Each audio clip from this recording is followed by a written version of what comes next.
going to make a gluten-free red velvet cake with cream cheese frosting, and we're going to try it anyway. So started off with sugar, just regular old granulated sugar. I've also bought a lot of butter, so I'm going to put in softened butter.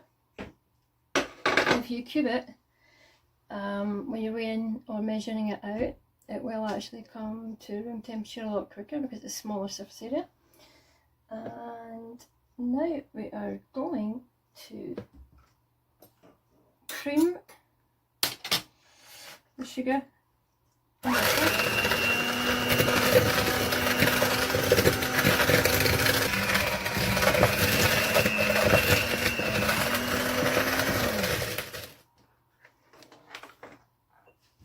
I'd say that was light and fluffy now. Let me just put this to one side. Over here I have, in my sieve at the moment, I have my gluten-free flour, I have some cocoa powder, there's some salt, there's baking powder, and there's also what's very important for gluten-free, xanthan gum. What that does is it acts like a glue and helps with the structure to provide some of the missing structure that actually comes from the gluten in wheat, regular wheat flour. So it is really important, it helps. So I'm just going to sieve these things in.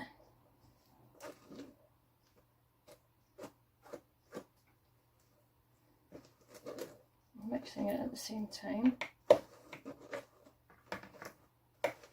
I find sieving is very important to get as much air in as you can. If you can hold it as far as you can without getting it everywhere, it does actually get a lot more air in.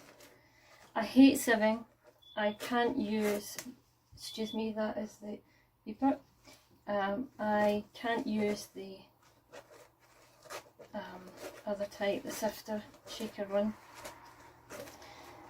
It takes such a long time, it's very monotonous. But it has to be done, and in doing this it's actually getting a really good mix as well. I'm going to make sure there's no lumps, which there was lumps in the cocoa powder. So I'm just going to scrape the sides down now. Always scrape the sides down. Give it another good mix. And if you're anything like me, you're going to end up covered in flour and everything, and everywhere here is already that way as well. But hey, it's not homemade if you don't make a mess. So that is well and truly had a good mix. Okay, it's quite brown colour now. So I'm going to put that to the side. I'm going to get back over here to this now. So it's going to be one egg at a time. Okay, most recipes it is like that. Work it in. Careful of your shells. If you do get any shells in it, use another big piece of shell and try and scoop it out. So we will start off low. I've always start off low because it will go everywhere regardless, especially when it's flour or icing sugar. Anyway, we're going to mix that in and then we'll mix in the rest of the egg.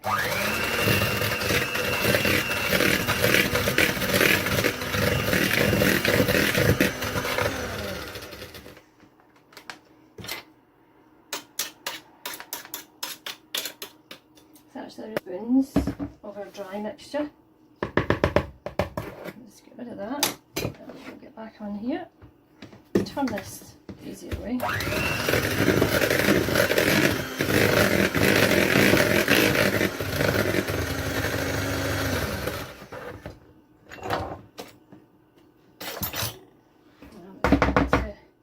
Scoop down the sides as well because there's mixture up and down the sides, and it could be important levelling agents of the xanthan gum. That's really important, as I said, for the gluten free. So now a little bit of the milk.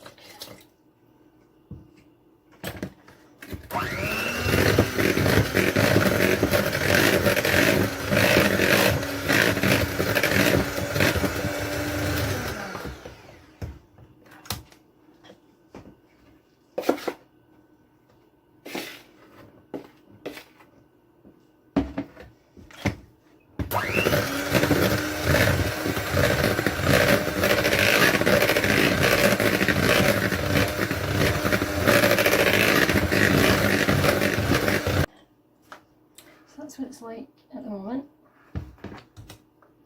For colouring fondant and things, I used to use the gel colouring because it was not as liquidy as, you know, the liquid bottles that you get in the supermarkets, and it doesn't give as much moisture that maybe you're not looking for. But this is even better, it's a paste. As you can see, it's not going anywhere. This makes Sugarflair, it's very good. So, and it's also concentrated, and it stains, so be careful with it. I'm going to get it on here actually.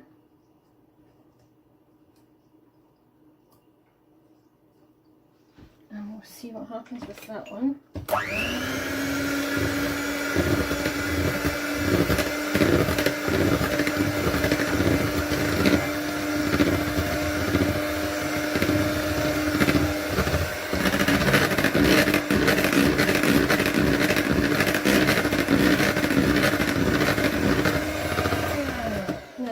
A lot of the better quality concentrated ones, they will not look as if they've coloured right away, but don't be tempted to put more in and muck it all up or make it too intense. Give it a few seconds, even 30 seconds or a minute, and it will start to darken, because that is what it's at now from that tiny little bit. But I'm going to put another bit in.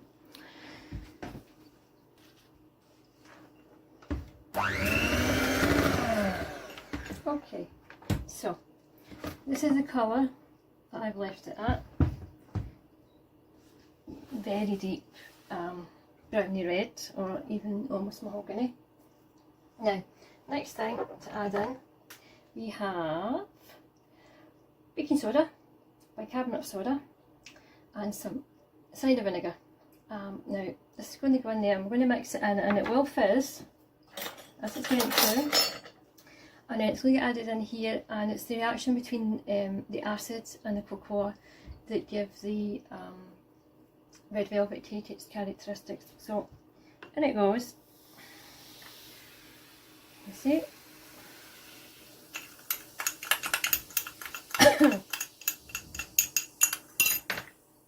Mix it up.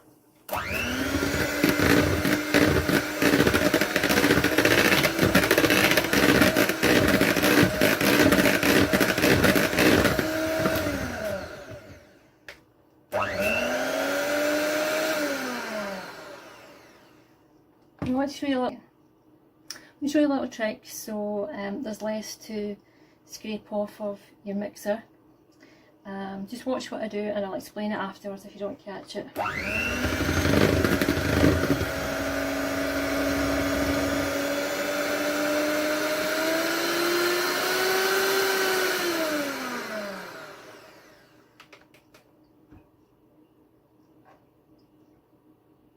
Cool, yeah? So what I just did was, while the mixer was still on, I started very slowly lifting it up, and when it was turning off, it was just about getting above the batter, and it had removed a lot of the batter from the whisk, but I still kept it under the line of the bowl so nothing got onto it. Okay, so this is the bundt pan, and lots of people always ask, how do you get it out, the cake out of the bundt pan without it actually sticking? Previously what I used to do was always use a really good quality heavy bundt pan, and this one isn't as good a quality one, it's a cheaper one. But what I used to do was I would spray lots of baking spray or brush on melted butter and then a coating of flour on it, and that usually helps. But recently I tried out baking paste, cake paste, lining paste that Nancy, Bake Off winner, has been using. So it's a white paste, but because this is a darker colour of cake, I have actually changed it and put in a little bit of cocoa powder in it, so it has a slightly brown tinge to it in areas. I have baked chocolate cake with it as it was before and it was fine. There was a little residue and I just brushed on top of it with a little bit of milk and it came off fine. Just like if you are doing a chocolate Yule log, and when you're doing the rolling out you have in a tea towel it's covered in icing sugar or powdered sugar. so as not to stick, and that can obviously leave that on the cake later, and all you just do is brush it down with some milk. Won't do it any harm. Anyway, what we've also to do with this, because it's gluten free, because of the stickiness, I'm trying out this way where I've greased this spoon with some coconut cooking spray or baking spray, and I'm going to use that to get it into the bottom to start it off, and then I'll pour it round. And coincidentally, when brushing on the lining paste, you brush from the bottom, start at the bottom and brush in upward strokes. It encourages the baked product to actually grow up the way and make it easier to come out later. There's no friction to keep it in the dish.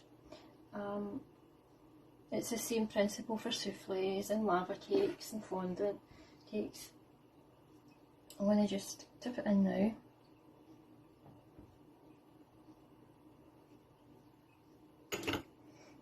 Gently turn this round.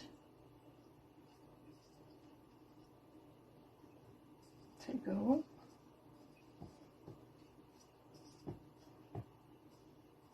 It's a lot of cake.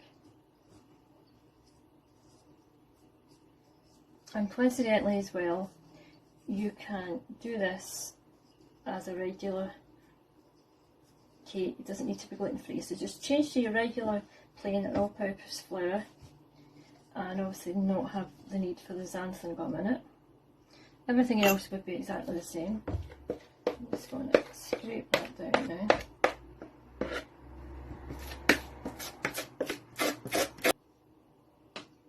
Trying to kind of level it off.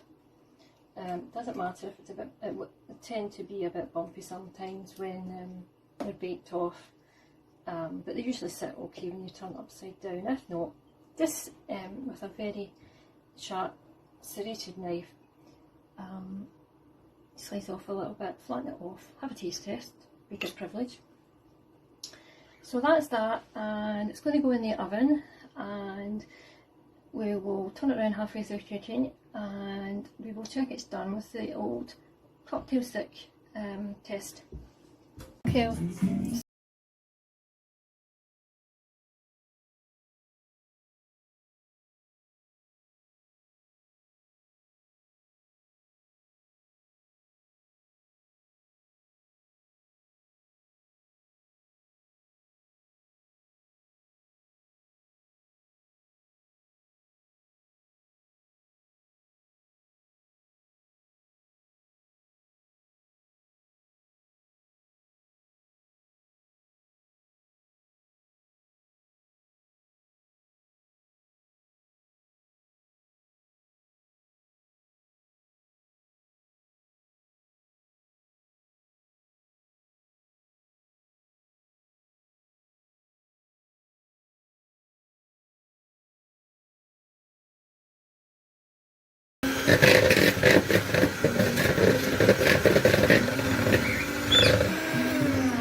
Sorry, I had to do some editing there. I had forgotten when I left the music on in the background. You might not be able to hear me. But basically, I had some softened room temperature cream cheese, and I also had a little bit of softened room temperature butter. I mixed them a little with a spoon, and then I got the whisk in, and this is what it's like now. And this is sieved icing sugar, powdered sugar, confectioner's sugar. I'm going to put it all in. It's not that much. We'll put in more if we need it.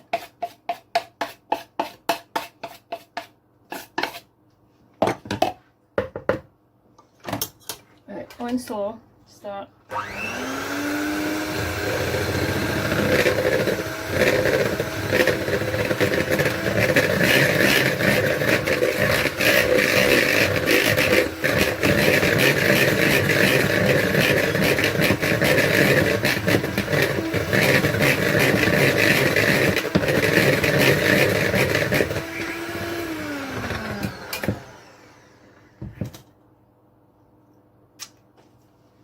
Always taste your food. That tastes nice to me, but I'm going to put a little tiny splash of vanilla in. is actually vanilla that I made myself. If you go onto the website, you'll find in the information section there's a blog on how to make your own vanilla, but I'm only going to put a little bit because it doesn't really need a lot. Give a little splash, don't want to waste it.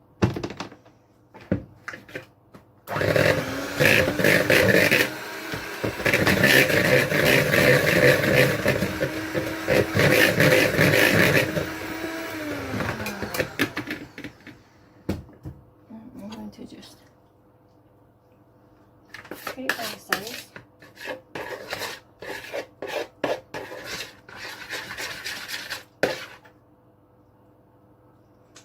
Taste. That's fine taste wise. But I don't think that will be able to pipe that very good in the cake. So I'm going to actually add a little bit of milk to it.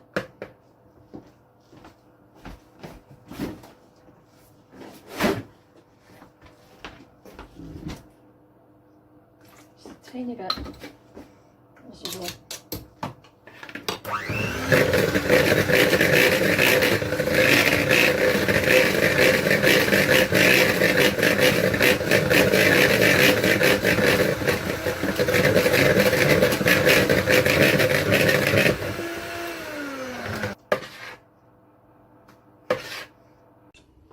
Okay, so this is it baked off and it's still really quite warm. The dish is really quite warm at the moment. A little bit of a mess here from when I was putting the tin foil on part way through, just to make sure that the inside is all cooking properly. The top was getting cooked, the inside wasn't cooked yet. So what you've got to watch with bundt pans, you've got to have a longer cook in time than sponge layers. I'm quite sure it is cooked through now.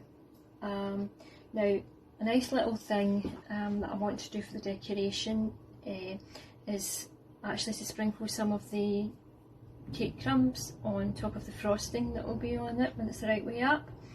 So what I'm going to actually do is cut and make this, what will be the bottom piece, I'll cut and make it flatter, make it a little bit nicer there, and then there will actually be some cake crumbs to put on the top of the frosting.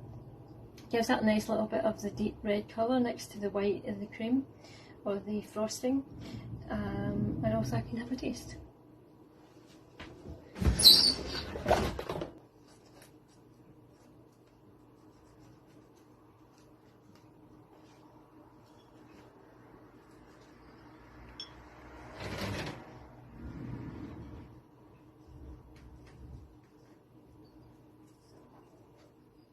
So also getting rid of some of these harder pieces.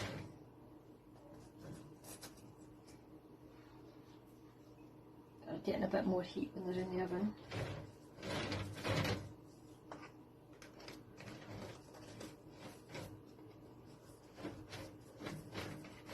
Take that bit off as well.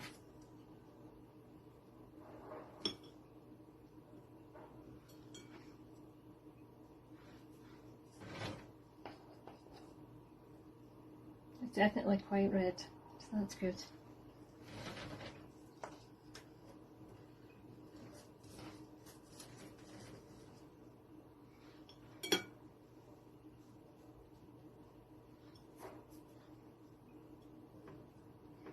That'll be enough. That looks like it'll be flat enough. Okay, so here I have my cake stand ready. I am going to get the cake out of the bundt pan. So I am going to bring it over here, centre this hopefully, over, a little bit falling out. It's definitely going to come out easy, I can feel it, it's going to come out in a second, so I'm going to just take that around, if you can see it in the camera, yep, okay, there we go. To show you, it's got a little bit of crumbs there, if you can see that,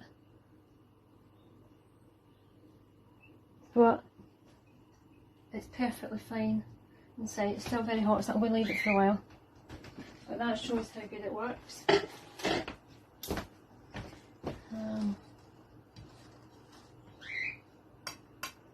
Steam is actually coming off it.